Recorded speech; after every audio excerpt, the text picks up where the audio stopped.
Good morning, ladies and gentlemen. CLG here. So this is something I like to do, go cruise Craigslist looking for ham radio gear. Doesn't mean I'm gonna buy it, but I just like to see what's for sale. I have bought a few things off of Craigslist because of this. But the TS-440S, the Kenwood solid state transceiver, this one for sale, $250. That's not a bad price. I think that's not a bad price. But the TS-440S, even for that amount of money, I don't know if I would buy that. I guess some of the TS-440Ss, maybe this is what happens. There's a problem that the digital readout goes to all dots, and so that goes bad. And me not being somebody who can take something apart and work on it, I don't have the knowledge and the skill base to do that. Wish I did, but I don't have it. You know, if I buy a radio, even if it's a couple $100, it's not desirable. But these are, they look like pretty good rigs. I just haven't had any experience with these at all. Fully solid state.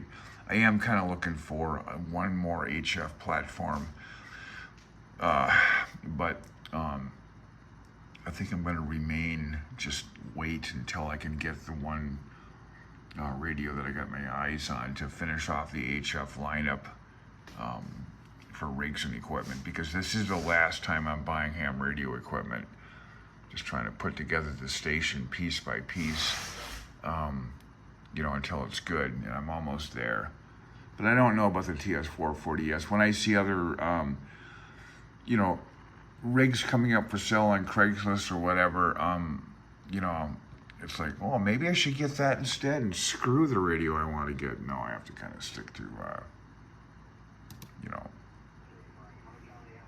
what I've already got planned here. But it is definitely, it's a nice looking radio, but nice looking and operating well are two completely things to consider.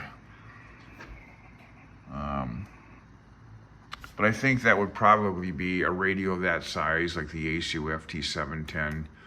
Kind of what I wanted to do is have, you know, basically have a shelf with equipment here, and then another shelf on top of that having like the IC7300 and the FT710, and that would be like the whole HF lineup as far as the most modern gear. Then I have a couple other rigs I would set aside, but I think I remember some of these rigs coming out, showing up in QST magazine, and you know, the way they show this equipment in the magazine, the sales photos and ads make it look really beautiful. Like, this is the best radio you could ever have in your life. But I just don't know if this TS-440S is all that great. Maybe some of you have had this, but at any rate, there's some of these showing up for sale here and there, and I'd like to sit down in front of one someday and just operate it and just kind of get a feel. But also, you know, having hands-on experience with multiple radios would be a way for me to gauge whether this one is, you know, something I would like to own or I actually use. I'm assuming it's great, but I'm not sure. So anyway, TS-440S, don't really know much about this radio and the problems it may typically have is with its age nowadays. I've heard a few things about this radio.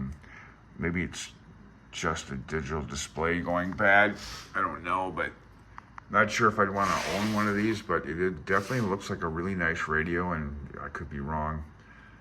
If any of you folks have any of these radios and you like them, send me a comment in the comment area of the channel.